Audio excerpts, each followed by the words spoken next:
Subscribe now and press the bell icon. Never miss an update.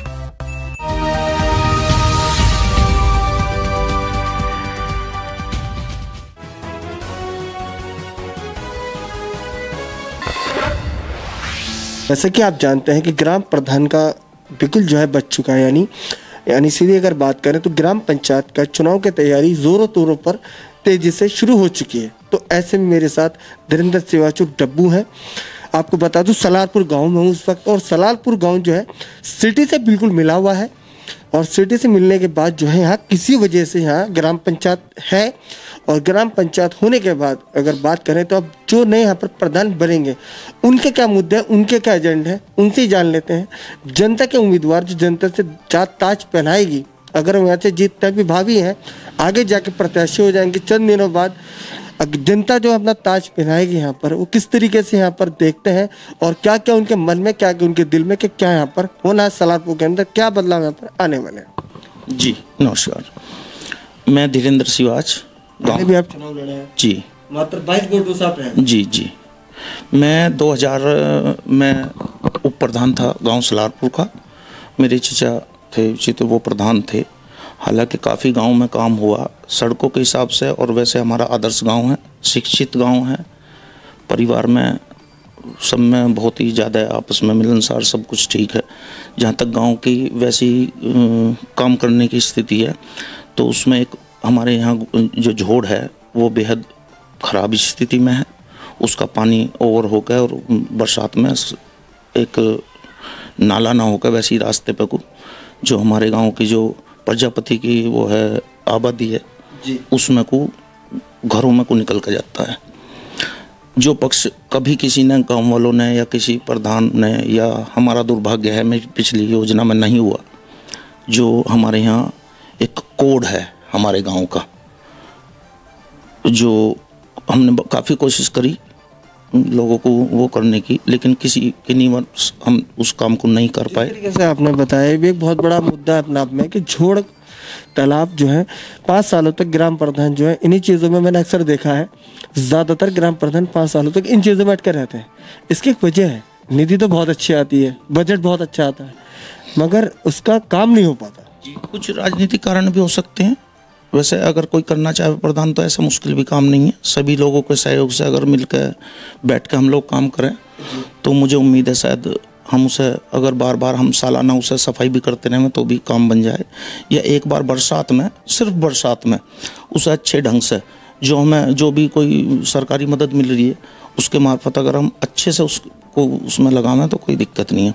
जहाँ तक एक बात मैं और कहना चाहूँगा कि हमारे यहाँ शमशान है, अभी जैसे मुरादनगर में ये वो हुआ तो हमारे यहाँ खुद के शमशान जो स्थल है उसकी जो पोजीशन है इतनी जर्जर है कि हम लोगों को भी, अभी जैसे कल परसों हमने पेपर में पढ़ा कि भाई वहाँ ऐसा हो गया, हालांकि वो काफ़ी बड़ा नहीं है, 16x20 का एक वो है, मगर दिल के अंदर भय पैदा होता है। बिल्कुल बिल्कुल बिल्कुल 100%, वो कभी भी गिर सकता है, वो कभी भी गिर सकता है।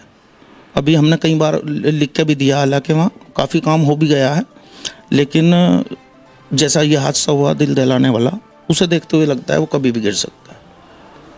आपको जी बिल्कुल। तो मैं आपके मीडिया के माध्यम से कहूँगा कि अगर आप कुछ आना चाहें तो उसे जल्द से जल्द ठीक करें। जहाँ तक शिक्षा की बात है तो हमारे यहाँ 1-2 ये प्राइमरी स्कूल और जूनियर कन्या स्कूल और जी एक इंटर हाई स्कूल है, एकेडमी। तो शिक्षा की हमारे यहाँ कोई इस तरह की बहुत ही बढ़िया साधन है, कोई किसी तरह की दिक्कत नहीं है। यानी कुछ चीज़ों में आदर्श गाँव जिस तरीके से आप बता रहे हैं, रास्तों को लेकर, शिक्षा को लेकर आदर्श गाँव एक नंबर यहाँ पर ये बिल्कुल बना हुआ है। कुछ चीज़ों की कमी है जिन्हें दूर करना है। बस मेन चीज़ तो यही है कि हम अगर पानी निकासी अपने गांव की सही कर लें, और जोड़ से हमारा जो पानी निकासी का जो भी कुछ ढंग है अगर हम उसे ठीक ठाक कर पाए तो काफ़ी कुछ गाँव में। बाकी मेन समस्या ऐसी कोई बहुत मुश्किल समस्याएं नहीं है, सब लोग ठीक हैं, खुशहाल हैं। और कुछ मेरे ख्याल में ज़रूर काफ़ी समय से हमारे यहाँ जो बेहद गरीब परिवार हैं, हाँ, उनके लिए हम लोग उसमें हम भी जिम्मेदार हैं, कुछ नहीं कर पाए उनके लिए। वजह क्या है? भाई दरअसल मैं तो, मेरा दुर्भाग्य रहा कि मैं पिछले योजना में हार गया था, तो भाई मैं इसका जवाब जो है सही से नहीं दे सकता, हमारे हाथ कुछ है इस नहीं। बार जनता आपको अगर चुनती है यहाँ से, अगर एक जनता एक ताज सिर पे पहनाती है, 5 साल के लिए अगर कोई किसी पद पर जाता है तो बहुत सामान्य पद हो जाता है, बहुत बड़ा पद हो जाता है।